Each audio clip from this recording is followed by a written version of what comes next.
Hello everyone, मैं मिथुन सिंह स्वागत करता हूं आप सभी का। आशा करता हूं आप सभी बहुत अच्छे होंगे।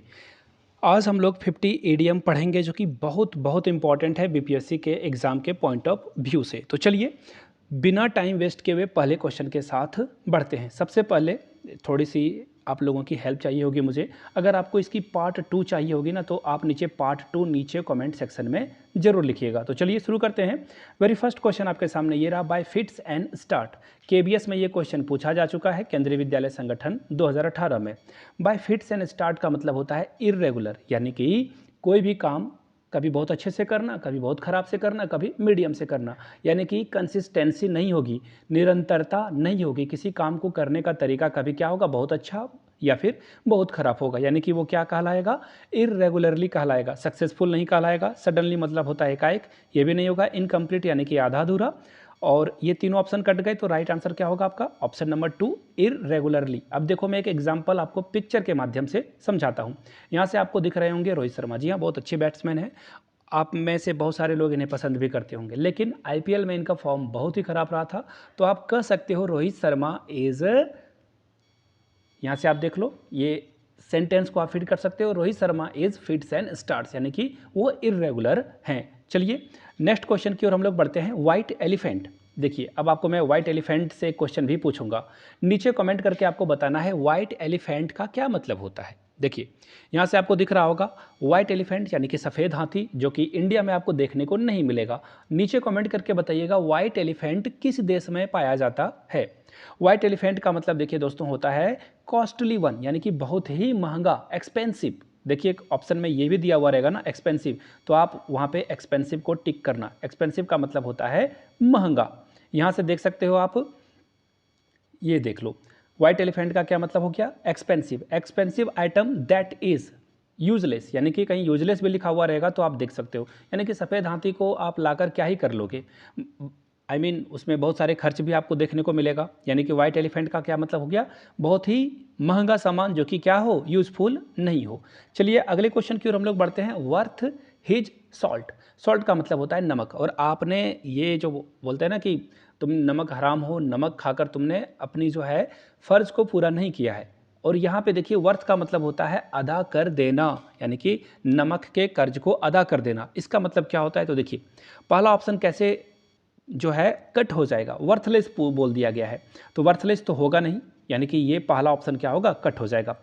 अब देखिए दूसरा ऑप्शन है वेरी इंपॉर्टेंट, तीसरा है एडिक्वेटली केयरफुल या कंसीडर। देखिए इसका सीधा सीधा है वर्थ हिज सॉल्ट का मतलब होता है कोई बहुत सही समय पे सही जगह पे काम में आ जाना। सपोज कर लो कि आपने किसी की मदद करी कभी, और अब जब आप मुसीबत में हो उसने आपकी मदद कर दी, यानी कि आप बोल सकते हो वर्थ हिज सॉल्ट, यानी कि कोई काम को जो है अच्छे से कर देना, निभा देना। चलिए आगे बढ़ेंगे अगले प्रश्न की ओर, जो कि आपके सामने ये रहा, ब्रोक ऑफ। ब्रोक ऑफ का मतलब होता है सडनली, एकाएक आप जो है रोना शुरू कर देते हो जब आप गहरी मुसीबत में पड़ जाते हो या फिर आपका दिल टूट जाता है। सपोज कर लो आप जो है एक किसी खिलौने को या किसी पर्टिकुलर बुक को बहुत पसंद करते हो, और या फिर सपोज कर लो आपका फ़ोन है, आप उसे एक्चुअली बहुत यूज़ करते हो, सडनली वो टूट जाए हो तो आपके साथ कैसा होगा, आप रोना शुरू कर दोगे, यानी आपका दिल टूट जाएगा। सीधी सीधी ऐसे भाषाओं में आप समझ सकते हो। देखिए ब्रोकअप का मतलब अंडा भी एकाएक ब्रेक होता है और चूज़ा उससे निकलता है, चिकन उससे निकलता है, यानी कि इसका राइट आंसर क्या हो जाएगा, ऑप्शन नंबर 1, यानी कि ए के साथ आपको जाना था। फिलहाल हम लोग जाएंगे अगले क्वेश्चन की ओर, जो कि आपके सामने ये रहा। देखो अगला क्वेश्चन क्या है, एलिफेंट इन द रूम। देखो रूम क्या होता है, बहुत ही छोटा होता है, और एलिफेंट उस मामले में बहुत बड़ी चीज़ है। और एलिफेंट अगर आपके रूम में घुस जाएगा तो हैप्पीनेस, यानी कि आप खुश हो जाओगे, एब्सोल्युटली नॉट। आपके रूम में अगर एलिफेंट आ जाएगा, रेयरली, बिल्कुल हाँ, बहुत कभी कभी ये होता है, नर्वस, आप नर्वस भी होगे, लेकिन ये दोनों आंसर है नहीं इसके। इसका राइट आंसर क्या है, अ बिग प्रॉब्लम, यानी कि एक बहुत बड़ी मुसीबत, आपदा का आपके घर में आ जाना, यानी कि राइट आंसर क्या हो जाएगा। यहाँ से देख लो, हाथी अगर रूम में घुस जाएगा तो आपके जो चेयर हैं, टेबल हैं, या फिर और भी एक्सपेंसिव आइटम जो है वो टूट कर बिखर जाएगा और आपको बहुत परेशानी हो जाएगी। फिलहाल बढ़ेंगे इन अ टाइट कॉर्नर। इसका क्या मतलब है, इन अ टाइट कॉर्नर का मतलब होता है इन अ क्लोज्ड रूम, यानी कि किसी बंद कमरे में रहना, in a small field, in a difficult situation, in a मेलोडोप। देखो इन अ टाइट कॉर्नर का मतलब आप यहाँ से देखो, दो यहाँ पे आपको पिजन दिख रहे होंगे जो कि आपस में टॉक कर रहे हैं। अब आपको पूछा गया है टाइट कॉर्नर का क्या मतलब होता है। देखो यहाँ पे ट्रबल, मुसीबत में होना, प्रेशर में होना। सपोज कर लो कि आखिरी बॉल पे 6 लगाना है ना, या फिर ये एक ही साल बचा है आपको जॉब के लिए और आखिरी समय में आप क्या होगे, बहुत प्रेशर में होगे, बहुत आराम से तो आप तैयारी कर नहीं सकते हो, आपके ऊपर क्या है, बहुत प्रेशर है, बहुत स्ट्रेस है कि आखिरी समय में आपको एग्जाम को क्लियर करना है। यानी कि राइट क्या हो जाएगा, इन अ डिफिकल्ट सिचुएशन, यानी कि आपकी जो स्थिति है वो क्या है, थोड़ी सी दुखदाई है, बहुत मुसीबत में हो आप, यानी कि ऑप्शन सी हो जाएगा, डिफिकल्ट, कठिन परिस्थिति में होना।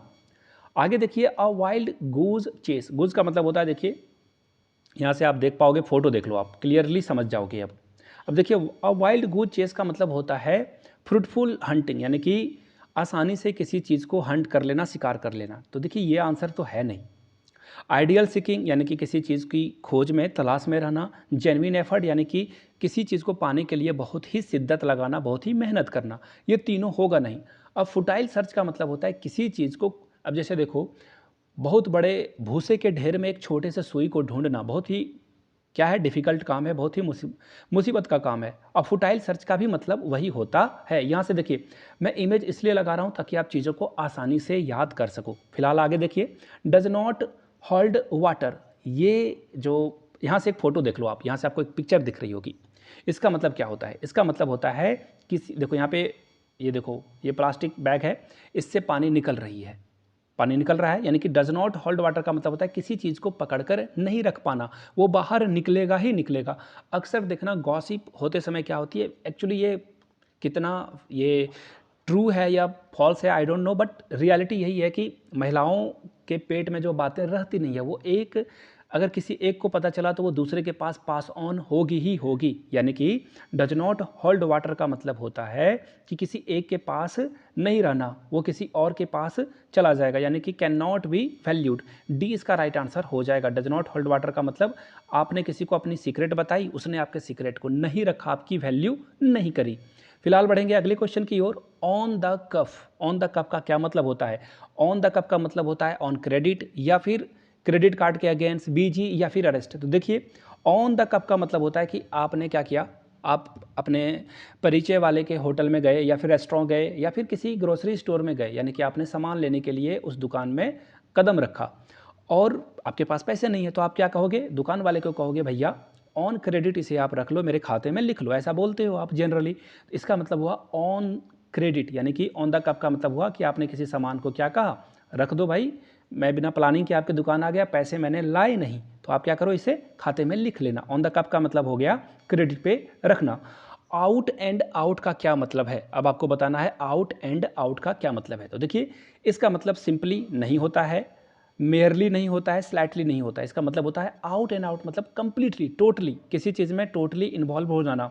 जैसे सपोज कर लो अभी आईपीएल खत्म हुआ, बहुत सारे लोग कंप्लीटली इन्वॉल्व थे आईपीएल देखने में, यानी कि आउट एंड आउट का मतलब होता है किसी चीज़ में कंप्लीटली इन्वॉल्व हो जाना। आप समझ रहे हो। जैसे कभी कभी आप इसे ऐसे भी यूज कर सकते हो, दैट इज़ एन आउट लाई, यानी कि ये जो बातें आप बोल रहे हो वो कंप्लीटली झूठ है, फरेब है। समझ रहे हो मेरी बात को, कंप्लीटली इसका मतलब होता है। फेयर एंड स्क्वायर का क्या मतलब होता है, एक्टिव होना, बिल्कुल नहीं। बिजनेस आइडिया या फिर लाइक होना, बिल्कुल नहीं। इसका मतलब होता है फेयर एंड स्क्वायर का मतलब बहुत ही ईमानदार आदमी, ऑनेस्ट आदमी। यहाँ से आप देख लो फेयर एंड स्क्वायर का मतलब कि चलो रोहन ने कप तो जीता, प्राइज तो इसने जीती ही जीती, लेकिन कैसे जीती, उसने इसे फेयर तरीके से जीता, बिना चीट किए हुए जीता, यानी कि फेयर एंड स्क्वायर का क्या मतलब हो गया, ईमानदार होना। आगे देखिए, no love lost between, CGL में पूछा हुआ क्वेश्चन है। नो लव लॉस्ट बिटवीन का मतलब होता है फूटी आंख नहीं सुहाना। हिंदी में अगर मैं बोलूँ इसे मुहावरा में, तो फूटी आंख नहीं सुहाना, एक दूसरे को देखना बिल्कुल भी पसंद नहीं करते हो आप। इसका मतलब हो गया कि आप एक दूसरे को क्या कर रहे हो, प्यार नहीं कर रहे हो, यानी कि ऑप्शन ए आपका करेक्ट हो जाएगा। यहाँ से देख लो एक फोटो से बिल्कुल समझ में आ जाएगी, म्यूचुअल डिस्ट्राइटिंग। देखो आप फेसबुक पे म्यूचुअल फ्रेंड देखते हो ना, म्यूचुअल मतलब दोनों तरफ से, तो यहाँ पे क्या हो रहा है, लड़का भी इसे आप वाइफ हस्बैंड की तरह समझ सकते हो कि हस्बैंड भी वाइफ को पसंद नहीं कर रहा है, वाइफ भी हस्बैंड को पसंद नहीं कर रही है। तो ऐसे सिचुएशन में क्या होगा, डाइवोर्स हो जाएगा, दोनों अपने अपने रास्ते निकल जाएंगे। फिलहाल हम लोग निकलेंगे अगले क्वेश्चन की ओर। प्लेड हैवॉक, इसका मतलब क्या हुआ, प्लेट हैवॉक का मतलब आप यहाँ से देख लो, दो कबूतर फिर से आपस में बात कर रहे हैं, इसका मतलब होता है कन्फ्यूजन, डिसऑर्डर। समझ रहे हो मेरी बात को? यानी कि बहुत ही खराब स्थिति में, डिफिकल्ट सिचुएशन में पहुंच जाना। यहाँ से देख लो, पिजन के गले में देखो ब्रेड तो है बट ये खा नहीं सकता इसे, इसका मतलब क्या हो गया?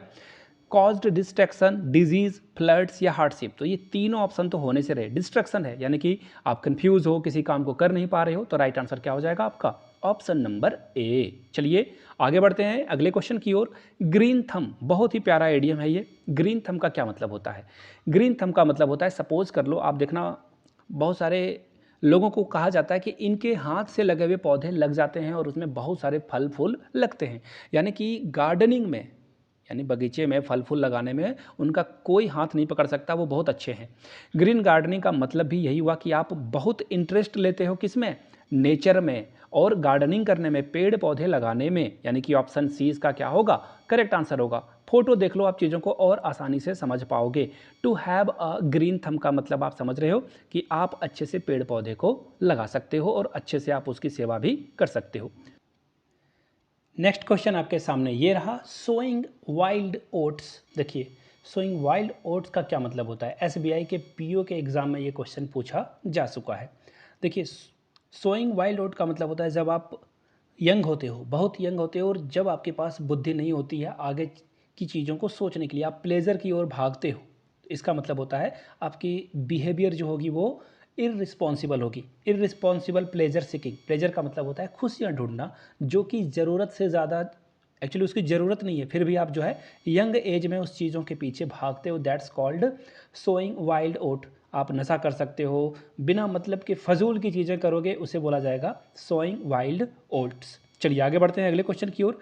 रीडिंग बिटवीन द लाइन्स, बहुत बार ये क्वेश्चन एग्जाम में आ चुका है and very very important. Running between the, actually reading between the lines का मतलब होता है जो बातें लिखी नहीं गई है लेकिन आप उसे समझ जाते हो। जैसे मैं एक एग्जांपल देता हूँ, उसने कह दिया ठीक है जाओ, अच्छी बात है। इसका मतलब क्या है? ये टोंट है, आप ऐसे से समझ सकते हो। ठीक है अच्छी बात है, इसका मतलब ये नहीं कि अच्छी बात है, उसने सटायर वे में कहा। इसका मतलब क्या है? कि वो खुश नहीं है इस बात से। इसका मतलब क्या है? आप वैसे मीनिंग को ढूंढते हो जो कि एक्चुअली में एक्सप्रेस किया ही नहीं गया है, उसमें हिडन, छिपा हुआ मतलब है। रीडिंग बिटवीन द लाइन का मतलब क्या होता है? जैसे देखो, बहुत सारे नेता होते हैं ना, जब वो अपनी बाइट देते हैं, बाइट देने का मतलब कोई स्टेटमेंट देते हैं किसी भी पॉइंट ऑफ व्यू से कि आप चुनाव लड़ रहे हो या नहीं लड़ रहे हो, तो वो सीधा जवाब नहीं देंगे, आपको रीडिंग बिटवीन द लाइन्स करना होगा और चीज़ों को समझना होगा। चलिए आगे बढ़ते हैं, और यहाँ से देख सकते हो, Sonia loved reading between the lines, यानी कि सोनिया को क्या है? बहुत पसंद है जो छिपी हुई बातें हैं डिकोड करने में, उसे बड़ा मजा आता है। चलिए आगे बढ़ते हैं। To give the devil his due. देखिए, डेविल मतलब होता है अच्छा आदमी नहीं, खराब आदमी, और ड्यू मतलब उसके जो वो डिज़र्व करता है उसे आप देते हो।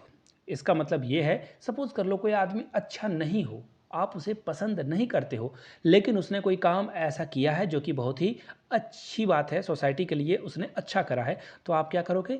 उसे क्रेडिट दोगे कि इसने अच्छा काम किया है, भले वो खराब इंसान है। यानी कि to give credit to even a notorious person. Notorious मतलब बदमाश व्यक्ति, अच्छा व्यक्ति नहीं है, फिर भी आप उसे क्रेडिट देते हो कि उसने ये काम अच्छे से करा है। यानी कि सही को सही, गलत को गलत कहने वाली बात यहाँ पे हो गई। To give the devil's his due का मतलब क्या हो गया? कि आप जो है क्रेडिट उसे देखते हो, भले आप उसे पसंद करते हो या नहीं करते हो, कोई फ़र्क नहीं पड़ता है, लेकिन सच के साथ आप रहते हो। टू ईट हम्बल पाई, यानी कि क्या होता है? टू ईट हम्बल पाई का मतलब होता है, सीधी सीधी बात, किसी का आपने दिल दुखाया, उसे परेशान किया, आपने माफ़ी मांग ली। टू हैव टू अपोलोजाइज, यानी कि आपने माफ़ी मांग ली। यहाँ से देख लो, आप जो है माफ़ी मांग लेते हो, भले डिफ़िकल्ट सिचुएशन क्यों ना हो, आप सॉरी बोल लेते हो। चलिए आगे बढ़ते हैं क्वेश्चन नंबर नेक्स्ट की ओर। टॉकिंग थ्रू हिज हैट, बिल्कुल स्टूपिड नॉनसेंस वाली बातें करना, यानी कि टॉकिंग नॉनसेंस, कुछ भी बोल रहा है, आप समझ। एक्चुअली क्या है ना कि क्लास में ऐसा बहुत बार होता है, जब आप किसी स्टूडेंट से कुछ पूछते हो, आपने पूछा कुछ, वो जवाब दे रहा है कुछ, बस बातों को घुमा रहा है, इधर उधर की बातें कर रहा है, यानी कि टॉकिंग नॉनसेंस हो जाएगा। यहाँ से आप देख सकते हो, वो बोल कुछ रहा है, कर आप कुछ कर रहे हो, यानी कि टॉकिंग नॉनसेंस। चलिए आगे बढ़ते हैं। Go through fire and water, ये बहुत इंपॉर्टेंट है, यानी कि यहाँ से आप फोटो देखोगे समझ जाओगे। यानी कि डेंजरस भरा काम करना, ऐसा काम जिसमें बहुत रिस्क हो, यानी कि क्या होगा, अंडरगो एनी रिस्क, यानी कि कोई भी आप जो है मुसीबत अपने सर पे ओढ़ लेते हो। Go through fire and water का मतलब यही होता है। ऑप्शन नंबर डी इसका करेक्ट हो जाएगा। चलिए आगे बढ़ते हैं अगले प्रश्न की ओर। नेक्स्ट क्वेश्चन आपके सामने, ये देखो, ये थोड़ा सा मिस्टेक हो गया यहाँ पे, रेन राइट होगा। एक्चुअली आप इसे ठीक कर लेना। रेन राइट का क्या मतलब होता है? देखिए, रेन राइट का मतलब होता है कि जब आप बिना सोचे समझे कुछ भी कर लेते हो, है ना, बिना समझे कुछ भी कर रहे हो। और यहाँ से देखो, सपोज कर लो कि क्लास में आग लग गई, तो देखना आजकल ना मॉक ड्रिल वगैरह किया जाता है कि आग लग जाए या भूकंप आ जाए तो आप चीज़ों को कैसे डील करोगे, किधर जाना है, कैसे भागना है। सपोज़ कर लो आप कहीं फंस गए हो तो क्या करोगे, दीवार की तरफ छिप जाओगे या फिर कोई मोटे से वस्तु के नीचे अपने आप को कवर कर लोगे। इसका मतलब क्या हुआ कि आप बिहेव अच्छे से करना चाहिए, लेकिन रेन राइट का मतलब, यहाँ पे रेन लिख देना आप, यहाँ पे ये मिस्टेक है, sorry for that. Rain right का मतलब होता है एक्ट करना बिना कुछ सोचे समझे। भूकंप आया, इधर उधर सारे लोग भागने दौड़ने शुरू हो जाएंगे तो क्या हो जाएगा, माहौल कियोस भरा हो जाएगा, बेकार हो जाएगा। चलिए आगे बढ़ते हैं। टर्न एन ऑनेस्ट पेनी, अब इसका मतलब क्या होता है, बिल्कुल ईमानदारी से पैसे कमाना, है ना, लेजिटमेट तरीके से सरकार को टैक्स देते हुए कोई भी काला धन ब्लैक मनी नहीं रखना, यानी कि मेक अ लेजिटमेट, यानी कि जो भी आप काम कर रहे हो आप जो है ऑनेस्ट हो उसमें और ईमानदारी से उस काम को कर रहे हो। चलिए आगे बढ़ते हैं। एट वन वीट्स एंड, इसका मतलब क्या होता है? इसका मतलब होता है जब आपके पास कोई आइडिया नहीं है किसी काम को करने के लिए। सपोज कर लो आप बैठे हो, बीपीएससी की तैयारी कैसे की जाए या फिर सीपीयू का फॉर्म कैसे भरा जाए, आपके पास कोई आइडिया है नहीं, पढ़ाई कहाँ से शुरू करें वगैरह वगैरह, यानी कि आप क्या हो, पजल्ड हो, आपके पास कोई आइडिया नहीं है। आप जो है बिल्कुल पहेली की तरह आपकी ज़िंदगी चल रही है। टू गेट पजल्ड, यानी कि आपके पास कोई भी आइडिया ना हो। यहाँ से आप इसके आंसर को देख पाओगे, हैव अ लुक, यानी कि I can't find my phone and I have looked all over the house, मैंने अपने फ़ोन को जो है गुम कर दिया, नहीं मिल रहा था वो, मैंने चारों तरफ देखा, अब मैं ऐसे पोजीशन में हूँ मुझे पता नहीं मैं इसे कहाँ से ढूंढूं। आपके पास कोई आइडिया नहीं है।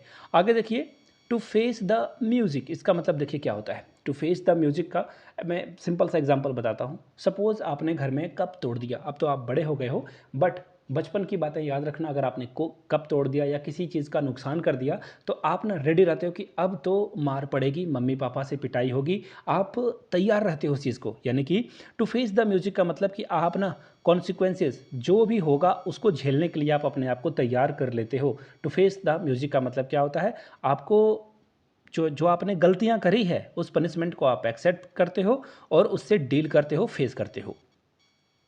अगला क्वेश्चन है, एट सनेल स्पेस, यानी कि स्नेल कैसा चलता है। देखो स्नेल बहुत ही धीरे धीरे चलता है, बहुत ही स्लो चलता है, यानी कि बहुत स्लोली स्लोली अगर आप किसी काम को कर रहे हो, नहीं बोलते हो कि क्या तुम ऐसे बहुत ही स्लो स्लो कछुए की चाल से चल रहे हो, यानी कि क्या होगा, to do things very slowly, बिल्कुल आराम आराम से करना। आगे देख लेते हैं।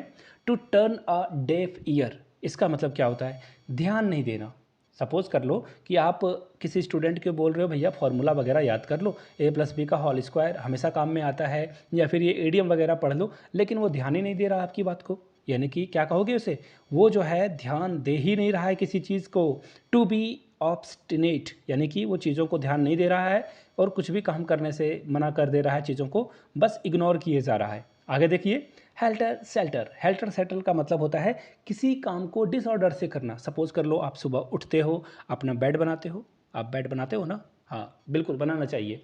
आपको क्या होगा, आपको लगेगा कि आपने दिन का पहला टास्क कंप्लीट कर लिया। आप बेड नहीं बनाते हो, सीधे नहाने चले जाते हो, आप ब्रश करते हो, फ्रेश होते हो, देन आप ब्रश कर, तब जो है आप जाकर नाश्ता करते हो। अगर सबसे पहले सुबह उठ के नाश्ता ही कर लो तो वो क्या हो जाएगा, हेल्टर सेल्टर, यानी कि किसी भी काम को आप डिसऑर्डर में कर रहे हो। बिल्कुल ऑर्डर में सारे कामों को करना चाहिए, बट आप क्या कर रहे हो, डिसऑर्डर से कामों को निपटा रहे हो। चलिए आगे देखिए, टू एंड इन स्मोक, यानी कि इसका क्या मतलब होता है, यानी कि किसी चीज़ को काम करने के बाद उसका जो रिजल्ट है वो बेकार हो जाना, नथिंग आना, यानी कि कुछ भी उसको रिजल्ट आप देख नहीं पाओगे। एंड इन स्मोक का मतलब होता है कि आपने सारा काम किया बट रिजल्ट क्या मिला, कुछ भी नहीं मिला आपको, समझ पा रहे हो? लीफ एंड वुंड्स का मतलब क्या होगा? लीफ एंड वुंड्स का मतलब होता है किसी भी काम को बिल्कुल फास्ट जल्दी जल्दी निपटा देना। जल्दी जल्दी आप किसी काम को कर पा रहे हो, इट मीन्स आप उस काम को क्या कर रहे हो? रैपिडली कर रहे हो। अभी हम लोगों ने स्लोली के बारे में पढ़ा था, अब यहाँ से रैपिडली यानी कि जल्दी जल्दी चीज़ों को आप करते हो, तो ये कहा जाता है। आगे देखिए, हरकुलेन टास्क, बहुत ही इंपॉर्टेंट टास्क जिसे करना लगभग लगभग मुश्किल है, बहुत ही एफर्ट की ज़रूरत है, बहुत ही प्रयास करना होगा आपको, यानी कि a work requiring very great intelligence, यानी कि उसके लिए बहुत बुद्धि चाहिए, बहुत एफर्ट चाहिए। समझ रहे हो? यहाँ से देखिए, हरकुलेन टास्क का मतलब क्या होता है? ऐसा काम जो कि बहुत ही मुश्किल है, उसे काम कर पाना जो है बहुत दिक्कत वाली बात होगी। एक्चुअली आप इसे ऑप्शन ए भी यहाँ पे लगभग लगभग सही है और ऑप्शन सी भी लगभग लगभग सही है, लेकिन आपको अगर जाना हो तो आप ऑप्शन ए के साथ जाओगे, क्योंकि बहुत ज़्यादा एफर्ट में इंटेलिजेंस भी काउंट हो जाता है, यानी कि option A is the right answer. चलिए आगे बढ़ते हैं। क्वेश्चन नंबर नेक्स्ट की ओर, अ फेयर वेदर फ्रेंड्स, यानी कि ऐसा दोस्त जो कि सिर्फ ना डिफ़िकल्टी के समय गायब हो गया और जैसे ही आपके पास पैसे आए वो वापस आ गया, यानी कि फेवरेबल फ्रेंड है, यानी कि डिफ़िकल्टी में आपको क्या करेगा? छोड़ देगा, और फेवर के समय वो आपके सामने प्रेजेंट हो जाएगा, आपके सामने आ जाए। नेक्स्ट क्वेश्चन है, लाइक अ फोनिक्स। देखिए, लाइक अ फोनिक्स का क्या मतलब होता है? With a new life, with a start, death and रॉयल जाइट, या फिर क्या? तो यहाँ से आप देख पाओगे, ये देखो, जब आप ना किसी बहुत ही नीचे वाले जगह से उठकर बहुत ऊंचा जाते हो, आई मीन आपके साथ इतनी परेशानियां आ चुकी है, फिर भी आप हार नहीं मानते हो और बहुत आगे जाते हो। यहाँ से देखिए, a wild women rises like a phoenix from the ashes of her life, यानी कि बिल्कुल ही नीचे से उठकर आगे तक जाना। समझ रहे हो मेरी बात को? यानी कि बहुत ही परेशानी हो रही है, फिर भी आप जो है नया स्टार्ट करते हो लाइफ को, नए ढंग से जो है चीज़ों को लेकर जाते हो विथ अ न्यू लाइफ। चलिए आगे बढ़ते हैं अगले क्वेश्चन की ओर। नेक्स्ट क्वेश्चन आपके सामने ये रहा, अ सोर पॉइंट विथ। देखिए, अ सोर पॉइंट विथ का क्या मतलब होता है? समथिंग विच हर्ट्स, यानी कि ऐसी चीज़ें जो आपको परेशान करे, तकलीफ दे। समथिंग ब्रिंग्स फियर ऑफ, यानी कि जिससे आपको डर आ जाए, या फिर प्लेजर आ जाए उससे देखकर, यानी कि प्रसन्नता हो, खुशी हो, या फिर मेमोरेबल बन जाए वो चीज़ें। तो देखिए, अ सोर पॉइंट विथ का मतलब यहाँ से आप देख पाओगे, सॉफ्ट स्पॉट, रॉ, यानी कि फ्लोलेस, यानी कि कुछ कुल मिलाकर बात यह है, ऐसी चीज़ें जो आपको क्या करे? तकलीफ दे, जो है मुसीबत में लाए। ठीक है, चलिए आगे बढ़ते हैं अगले क्वेश्चन की ओर। नेक्स्ट क्वेश्चन आपके सामने ये रहा, द ग्रीन आइड मॉन्स्टर, यानी कि ग्रीन आइड मॉन्स्टर का मतलब ये नहीं होता कि गुस्से में हो जाना, है ना, हैट्रेट हो जाना, यानी कि जलन, आई मीन जलन तो नहीं, हैट्रेट मतलब हो गया कि नफरत, और इन भी मतलब होता है जलन और जेलसी। तो देखिए यहाँ पे ना इसका एग्जैक्ट मतलब होता है जेलसी। यहाँ से आप पिक्चर देखोगे ना तो आप चीज़ों को बिल्कुल समझ पाओगे। ग्रीन आइड मॉन्स्टर का मतलब होता है किसी से जलना। समझ रहे हो मेरी बात को? जेलसी हो जाना। अगर किसी के आपसे अधिक नंबर आ गए तो आपको अच्छा नहीं लग रहा है, तो इसका मतलब आप क्या हो? ग्रीन आइड मॉन्स्टर हो। To be always at his back and call, यानी कि to be always at his back and call, ready to take a rest, यानी कि आराम करने के लिए तैयार हो जाना, इंजॉय करने के लिए तैयार रहना, या फिर किसी काम को करने के लिए तैयार रहना, या फिर बैठ जाने के लिए तैयार रहना। इसका मतलब देखिए यहाँ से आप देख पाओगे, बैक एंड कॉल का मतलब होता है जब आपको समवन जो है ना, बैक एंड कॉल का मतलब होता है जब how they will do anything that person ask, यानी कि कोई आपको किसी भी केस में या किसी भी समय कुछ मदद मांगे और आप उस काम को करने के लिए तैयार रहते हो। एक्चुअली आप दोस्तों के लिए हमेशा तैयार रहते हो, तो आपको बोला जाएगा बैक एंड कॉल, यानी कि किसी के लिए भी मदद करने के लिए आप हमेशा तैयार हो, अपने दोस्तों के बैक करने के लिए आप क्या हो? तैयार हो। प्रोज एंड कॉन्स का क्या मतलब होता है? देखो, प्रोज एंड कॉन्स का मतलब ये ऐसा समझ लो कि किसी चीज़ को ना बिल्कुल वाइजली जो है डिसाइड करते हो क्या काम आपको करना है। जैसे सपोज कर लो कि अभी आप ना एक बाइक खरीदने के बारे में सोचते हो, तो आप सोचोगे कि अच्छा चलो एक लिस्ट बना लेता हूँ, बाइक खरीदने से क्या क्या बेनिफिट होगा, समझ रहे हो, और बाइक के क्या क्या लॉसेस होंगे। पेट्रोल की प्राइस बहुत ज़्यादा है, अभी आप बाइक में बहुत सारा पैसा इन्वेस्ट कर दोगे, तो ये नेगेटिव पॉइंट्स हुए। और बाइक लेने से आपका समय बचेगा, आप एक जगह से दूसरी जगह आराम से जा पाओगे बिल्कुल आसानी से, है ना। इससे जो है आप और भी पैसे कमा सकते हो। तो बाइक लेने के फ़ायदे और नुकसान आपने दोनों लिखे और दोनों को अपने माइंड में जो है देखा, समझा, परखा, यानी कि आपने सारे फैक्ट को कंसीडर किया कि लेने से क्या फ़ायदा होगा और बाइक नहीं लेने से क्या नुकसान होगा। प्रोज एंड कॉन्स का मतलब होता है, देखो यहाँ से अभी आप चीज़ों को देख लो, आप प्रोज मतलब उसके फ़ायदे देख लोगे, कॉन्स मतलब उसके नुकसान देख लोगे और तब डिसाइड करोगे कि ये करने से क्या फ़ायदा है और क्या नुकसान है।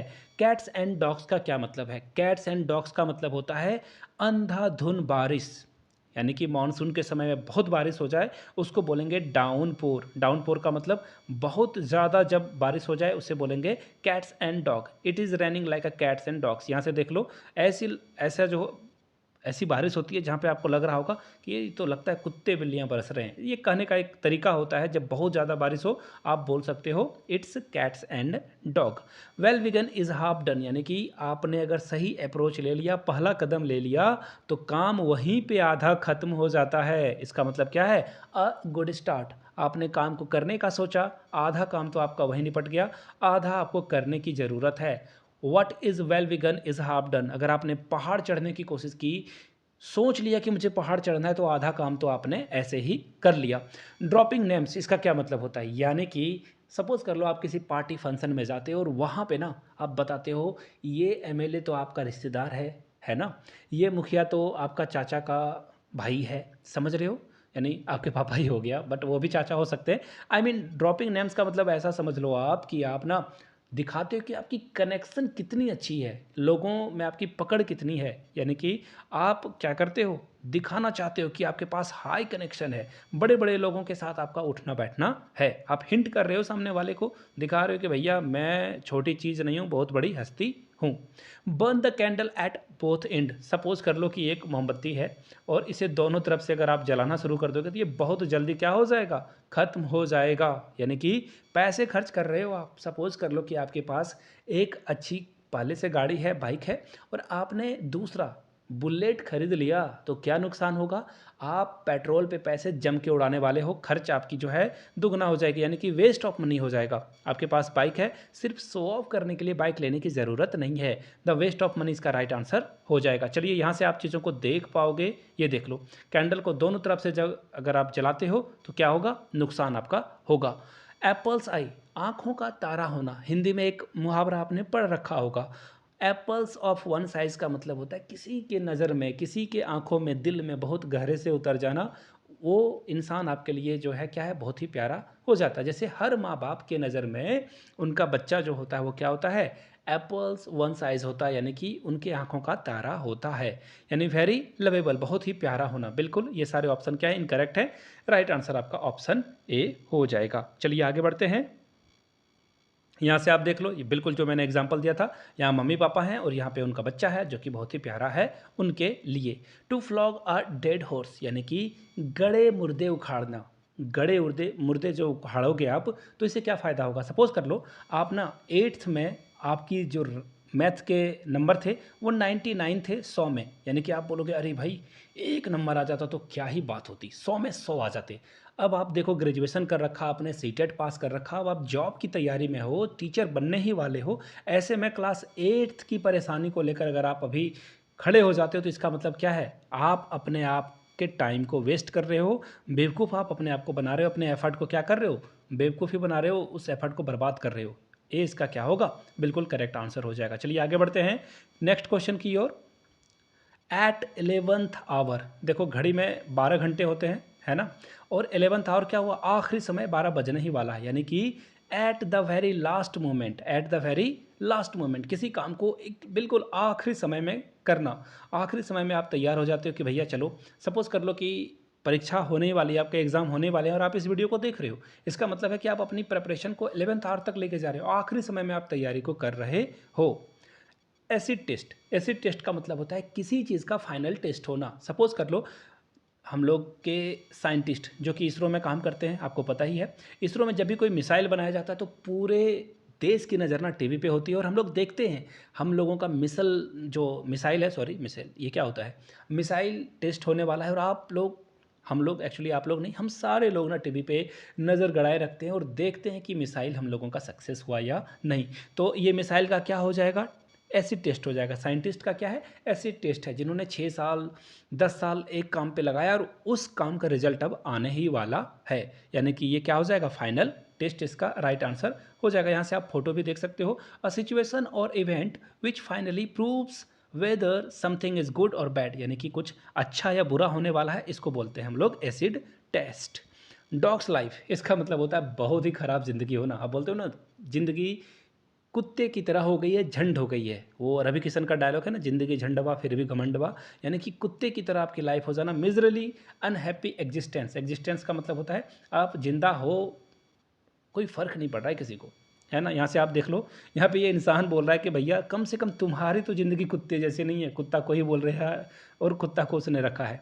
एलिफेंट इन द रूम मैंने पहले पढ़ा रखा है, अब आपकी बारी है। इसे नीचे कमेंट करके आपको बताना है एलिफेंट्स इन द रूम का क्या मतलब होता है। और द लायन शेयर का मतलब क्या होता है? लायन शेयर का मतलब हो जाता है, सपोज कर लो कि बड़े भाई और छोटे भाई दोनों को माँ ने जो है बोला कि भाई बिस्किट ले ले और दोनों आपस में बांट लेना। बड़े भाई ने ना आधे से ज़्यादा ले लिया बिस्किट, और वो बोलेगा कि मैं बड़ा हूँ, मैं तो इतना ही लूँगा। लायन शेयर का मतलब होता है कि दादागिरी करना, ज़्यादा सामान को या फिर ज़्यादा चीज़ों को अपने पास रख लेना। मेजर यानी कि बड़ा सा हिस्सा जो है अपने पास रख लेना, इसे बोलेंगे लायंस शेयर। तो ये वाइल्ड गूज चेस, ये भी मैंने पढ़ा रखा था। ये आखिरी इडियम है, आप लोगों को नीचे कमेंट करके वाइल्ड गूज चेस और एक और question elephant in the room, दोनों का आंसर देना है। मैं समझ जाऊंगा कि आपने पूरी वीडियो देख ली है और तैयारी के लिए आप बिल्कुल, एग्ज़ाम की तैयारी के लिए आपने पूरी तैयारी कर रखी है। ऑल द वेरी बेस्ट आप सभी को। वीडियो आपने यहाँ तक देखा, इसके लिए आपका तहे दिल से शुक्रिया। इस वीडियो को अपने सभी चाहने वाले दोस्तों को ज़रूर भेजें ताकि उनकी भी तैयारी अच्छी हो सके। वीडियो को यहाँ तक देखने के लिए फिर से आप सभी का बहुत बहुत शुक्रिया। Have a good day.